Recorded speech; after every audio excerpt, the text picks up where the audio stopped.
Jessica Charlery, bonsoir. Vous subissez de plein fouet l'interdiction totale d'ouvrir pour les restaurants des communes du groupe 2, dont fait partie Saint-Laurent-du-Maroni. Vous avez ouvert votre affaire il y a tout juste 2 ans. Comment vous vivez la situation actuelle ? Bonsoir à la Guyane. C'est très difficile effectivement depuis le mois de mars puisque l'ensemble des collègues sont quasiment fermés. La chance que nous avons pu avoir, c'est que nous sommes un petit peu réinventés puisque nous sommes restaurants et traiteurs et donc dans le cadre de nos investissements, nous avons décidé de faire de la livraison à destination de nos clients et de clients potentiels. Est-ce que pour vous, cette décision, donc le fait de ne pas pouvoir ouvrir les restaurants, notamment à Saint-Laurent-du-Maroni, est-ce que pour vous c'est une décision injuste ?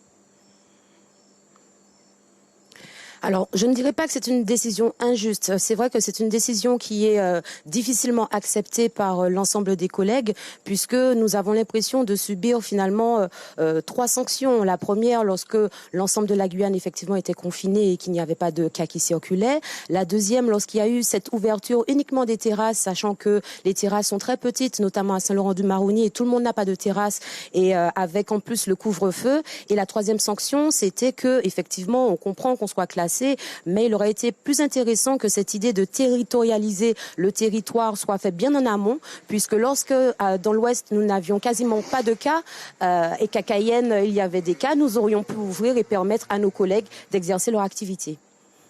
Alors vous représentez 15 restaurateurs, dont certains à Awala et à Limapo. Est-ce que certains pensent à la fermeture ou alors est-ce que les aides de l'État, de la CTG vous permettent de garder la tête hors de l'eau ? Alors, c'est vrai que pour le moment, beaucoup de restaurants sont fermés puisque nous n'avons pas l'autorisation d'ouvrir. Donc, nous attendons avec impatience.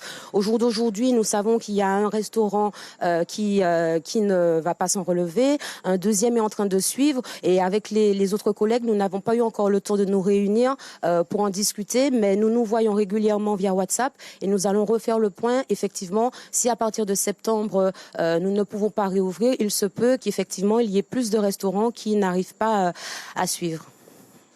Très bien. Est-ce que vous pensez, en cas de réouverture prochaine, que la population va suivre ? Parce que c'est un changement quelque part dans nos habitudes.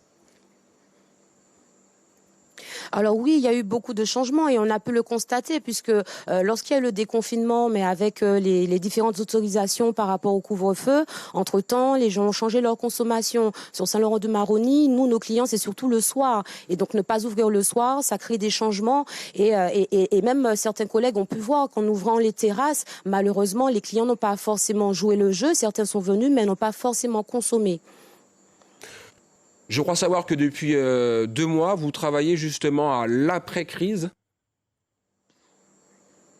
Oui, c'est ça. Depuis 2 mois, nous sommes en étroite collaboration avec Monsieur le Président Madeleine du Comité de tourisme de la Guyane et nous travaillons déjà à cette après-crise. Quels sont notamment les axes que nous devons déterminer pour, on dira, de nouveau séduire la clientèle locale et touristique. Donc, quelles actions allons-nous mettre en place ? Allons-nous développer plus de moyens de communication, notamment certainement le numérique, puisqu'il ne faudra plus utiliser, par exemple, des cartes papier. Donc, comment permettre à tout un chacun, notamment dans l'Ouest, de pouvoir se réinventer, de pouvoir revoir ses process pour l'accueil et surtout pouvoir communiquer.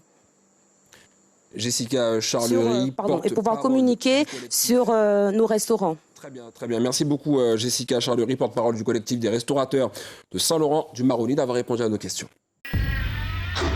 Suivez l'info sur Guyana Première, télé, radio et Internet.